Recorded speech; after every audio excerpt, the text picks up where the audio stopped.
নমস্কার বন্ধুরা, হেসেল রোজকারে আপনাদের স্বাগত। আজ আমি আমার হেসেলে রান্না করব কাতলা মাছের মাথা দিয়ে বাঁধাকপি। নিরামিষ বাঁধাকপি খেতে খুবই ভালো লাগে, কিন্তু কাতলা মাছের মাথা দিয়েও বাঁধাকপি খুবই সুস্বাদু লাগে। চলুন দেখে নেওয়া যাক। আমি এখানে 1.5 কেজি ওজনের বাঁধাকপি নিয়েছি। বাঁধাকপিটা খুব ঝিরি করে কাটতে হবে। বাঁধাকপি যত ঝিরি করে কাটবেন তত স্বাদ হবে। আর লাগছে 3টে মাঝারি সাইজের আলু ডুমো করে কেটে নিয়েছি, 2টো পেঁয়াজ, 2টো টমেটো, 3 কোয়া রসুন, 2 ইঞ্চি আদা, ফোড়নের জন্য তেজপাতা, 2 ইঞ্চি দারচিনি আর 3টে ছোট এলাচ। এবার মাছের মাথাগুলোয় নুন, হলুদ আর রসুন গ্রেট করে মাখিয়ে 15 থেকে 20 মিনিট রাখবো। এবার কাটা বাঁধাকপি ভাপ দিয়ে ঝাঁঝরিতে রাখবো। এবার কড়াই নিয়ে তাতে 2 টেবিল চামচ সর্ষের তেল দেব।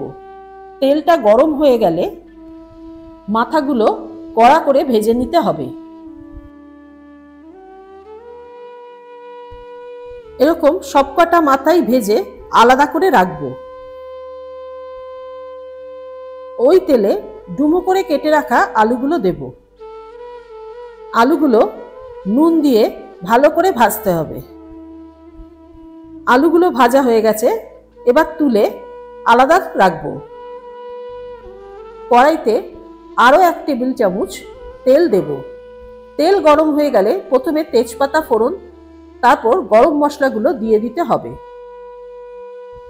গরম মশলার ভাজা ভালো গন্ধ ছাড়লে এবার পেঁয়াজ কুচিটা দিয়ে দেব। পেঁয়াজে যখন সামান্য কালার ধরবে তখন আমার তৈরি করা পেস্টটা দিয়ে দেব।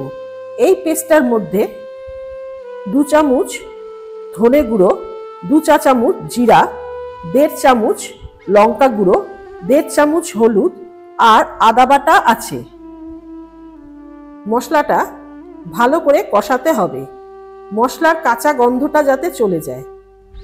মশলা যখন প্রায় কষে এসছে তখন এতে আমি 2টো টমেটো কুচি করে দেব। মশলাটা যখন পুরো কষে আসবে তখন এতে ভাপ দেওয়া বাঁধাকপিটা দেব। তারপর মশলার সাথে ভালো করে বাঁধাকপিটাকে মেশাতে হবে। এবার বাঁধাকপিটাতে স্বাদ অনুপাতে নুন দেব। আবার কিছুক্ষণ কষাবো। এবার ঢাকনা দিয়ে দেব। ঢাকনা খুলে এর মধ্যে যে ভেজে রাখা আলুটা আছে সেটা দিয়ে দেব। আবার কিছুক্ষণ কষাবো। দেখবেন বাঁধাকপি দিয়ে জল ছেড়েছে, ওই জলটা আমাদের শুকিয়ে নিতে হবে। আবার ঢাকনা দিয়ে দেব যাতে আলুগুলো ভালো করে সেদ্ধ হয়। আমাদের প্রায় অনেকটাই কষে এসছে। এবার এতে মাথাগুলো দিয়ে দেব। মাথাগুলো দিয়ে ভালো করে বাঁধাকপিটার সাথে কষাতে হবে। এই সময় আপনারা 3 টেবিল স্পুন ঘি দেবেন। আমার ঘি ছিল না বলে দিতে পারিনি। আবার কিছুক্ষণ ঢাকা দিয়ে রাখতে হবে। আলুগুলো যদি সেদ্ধ হয়ে যায় তখন এতে স্বাদ অনুপাতে চিনি দেব।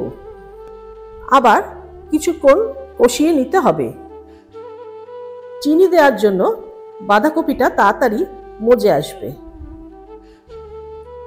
আমাদের বাঁধাকপিটা প্রায় হয়ে এসছে।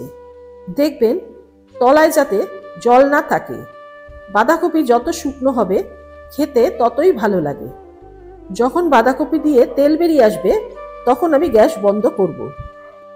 আমাদের কাতলা মাছের মাথা দিয়ে বাঁধাকপি তৈরি। রান্নাটা যদি ভালো লাগে প্লিজ সাবস্ক্রাইব করবেন আর অবশ্যই কমেন্টে জানাবেন।